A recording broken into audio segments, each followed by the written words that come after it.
Jessica with Art Journal Junction, and today I'm going to be creating using the November Mixed Media Inspired Kit. So I'm starting out with 2 black file folders that are part of the kit, and I'm using Dilutions paint in white linen and a brayer.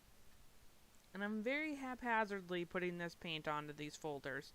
Some areas it's darker, some it's lighter, depending on how much paint I have on my brayer, and I'm just going to town on this with left and right and up and down motions of the brayer, basically creating a texture and also making sure that there's some white areas so that my color will show more so than it would on the black.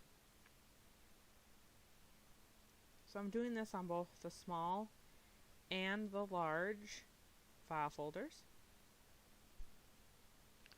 Now you could do this technique with any colors of Dilutions paint because it does show up really nice on black. I'm just choosing to use white. Now I'm putting down 2 colors of Dina Wakley Media Heavy Body Acrylic Paint in Ruby and Fuchsia, and I'm mixing them together, and then I'm also adding some water to water it down. Now, the cool thing about Dina Wakley Media Acrylic Paint is that as you add water to it, it takes on more of a translucent property without breaking down the pigment of the paint.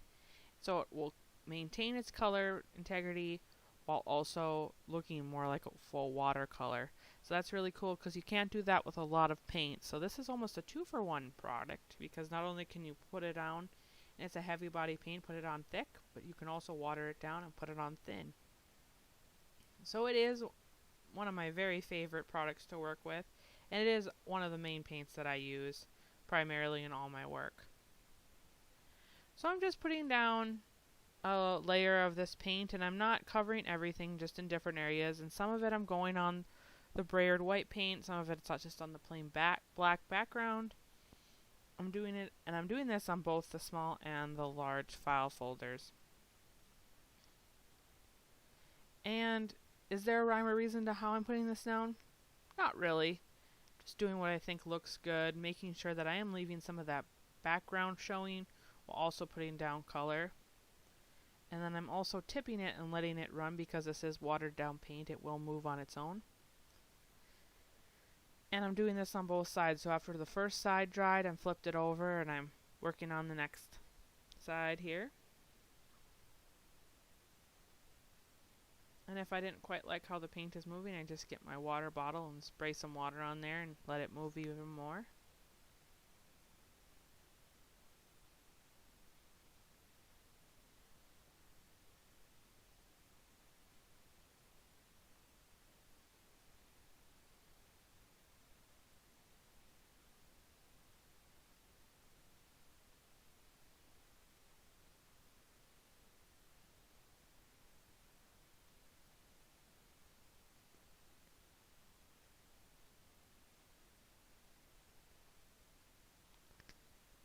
I'm just going through and adding a little bit more paint in areas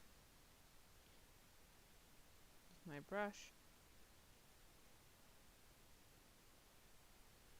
And then I will set this aside to dry. Now that everything's dry, I'm going to put down and I'm going to glue these 2 file folders together. And I'm gluing it using Distress Collage medium. And then I let that dry. Now I'm taking a stencil and mask set from Dina Wakley Media, and this is the branches set, and I'm using a water reactive white pencil to trace this branch onto my page. Now I'm using this die pick tool to carefully poke holes in my trace design. Now the end result is that I'm going to be doing some stitching or some embroidery on this page, but because it's paper, the needle doesn't really want to go through very well and it has a tendency to tear. So I'm using this die pick to carefully poke holes where I want the stitching to go, just to make it a little easier for myself. Now I apologize that this kind of goes off screen. I didn't realize that when I was filming at the time, but because I've already pre-poked the holes in this design, the stitch width has been determined. And I'm just going to use my needle and thread to go through all of those holes to fill it in with the stitching. Now I'm going to use a stitch called a running stitch. It's a basic embroidery stitch. And what you do is you're going to come up through a hole and go to the very next hole and go through it. So now your needle will be on the back side of your paper. And then you're going to come up through the third hole and go back down through the second hole. And then go to on the back side, you're going to come up through the third hole and go to the fourth hole and go down through there. And you'll just continue going along until you've filled in all of the stitches. So you want to just keep looking back and forth, making sure that you're not missing any of the stitches on the front of the card.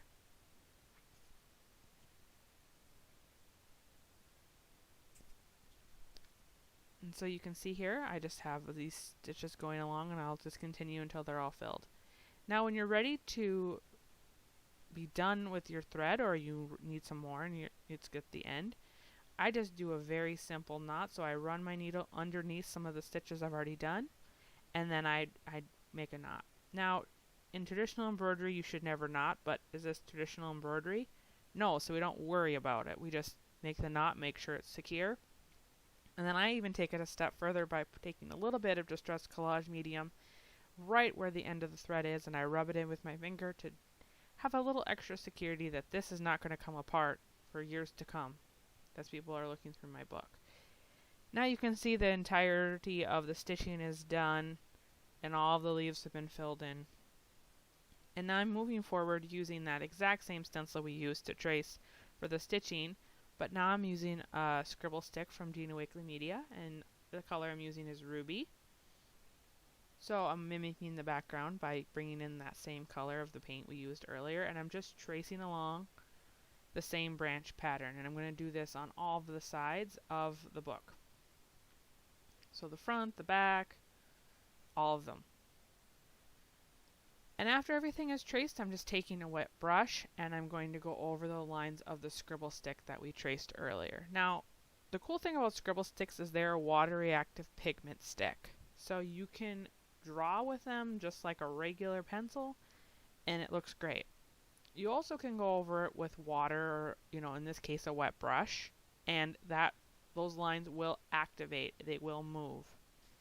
So my brush isn't super wet here because I don't really want them to move too much, but I did want to soften those lines a little bit. So some areas are going to be really dark, and some, depending on how wet the brush is, they're going to blend out a little more to be softer. And you don't have to do this step, I'm just choosing to because I wanted that design to be there, but I didn't want it to be super stark, super bold, so I'm softening it a little bit with water. Now, once this pigment in the scribble stick is activated, meaning it's been touched with water, after it dries, it doesn't move as much, but it will still move because it's water reactive. It isn't permanent. Now I'm taking 2 stickers from the Tim Holtz Ideology clipping sticker set. And this second sticker here, you can see I started to put it on the tab of the folder and I realized it was just a little too long. So I trimmed it. And that's another tip that I want to always encourage you. If you really like a piece and it just doesn't quite look right, or you only like a tiny bit of something, feel free. Cut it up, move it around, alter it however you need to make it work for you, because this is your art and there's no rule that says you have to use something as is. That's part of the beauty of doing this art, is that you can customize things to work for you. So in this case, that one sticker became 2 stickers and it fits perfectly on that tab. And now you can see my little quote will be there. And after I finish sticking those down, I'm just taking a Distress Crayon in Picket Fence and I'm just rubbing it around the outside of my stickers to sort of blend them into the background. And as I mentioned before, the scribble stick is not permanent. So as I'm rubbing with this white Distress Crayon, it's picking up a little bit of that red scribble stick pigment and it's moving it around, which I was okay with because it just helped it blend even more into the background. Now I'm taking a piece from the Stamperia rice paper set called Poppy, and this is the largest piece in the set. I'm going to put that on the front of my book. And because I didn't want it to have a really harsh edge that was created from my scissors, I'm just taking a wet brush and I'm very, very carefully with my finger, after I got that edge wet, I'm just tearing it with my fingernail.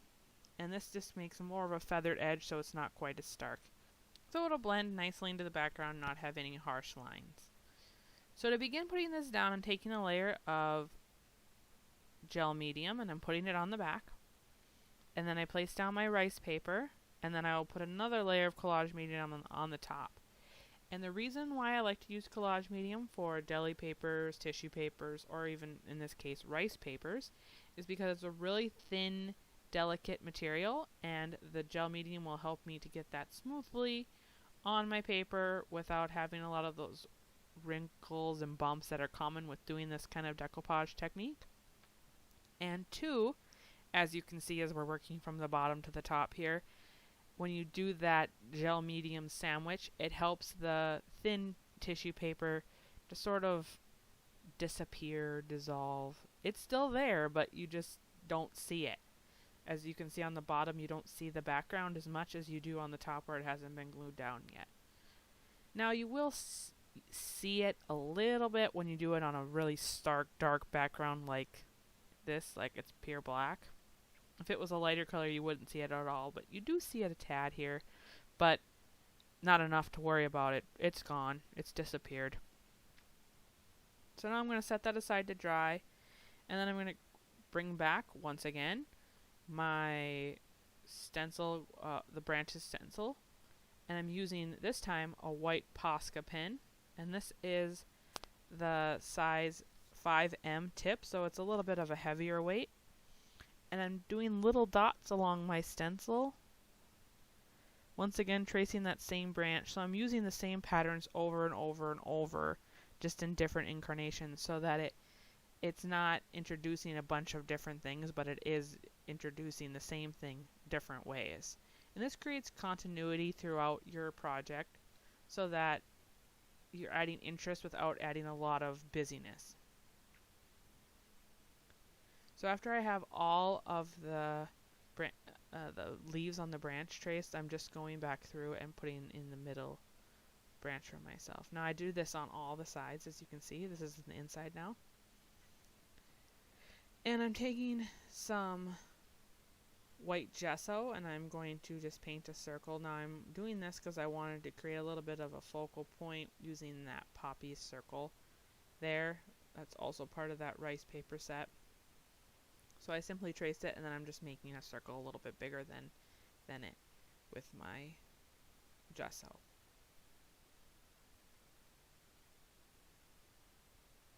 And after that gesso has dried, I'm just going to take the collage medium again and using that exact same technique as we did on the front. Gel medium first, then the tissue paper, then gel medium on top. And that will dry completely smooth as you take your finger and rub it in so it's adhered down into the gel medium, and that will dry smooth.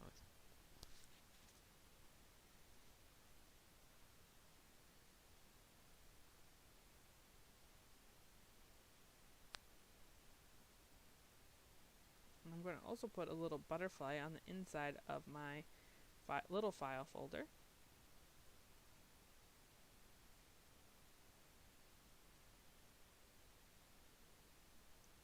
Now I'm taking thicker stickers chipboard letters and I'm going to spell the word inspire.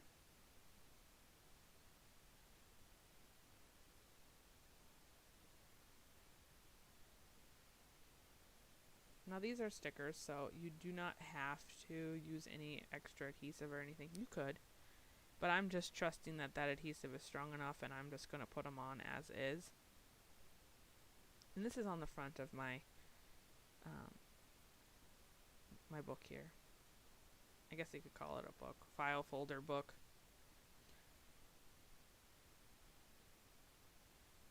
And now I'm using the distress crayon again to go around these letters just to integrate them into the page a little more.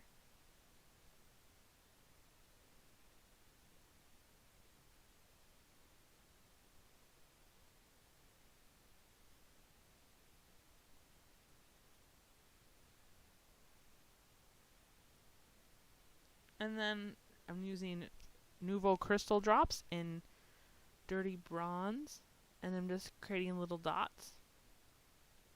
And this is a self-leveling 3D dot medium, so no matter how you put down those dots, they're going to have a nice glossy top on them. And our project is done. I'd love to see what you're creating using the November Mixed Media Inspired box. Be sure to share on social media using hashtag #MixedMediaInspired. And also don't forget to subscribe to our YouTube channel so you don't miss out on any of our future videos.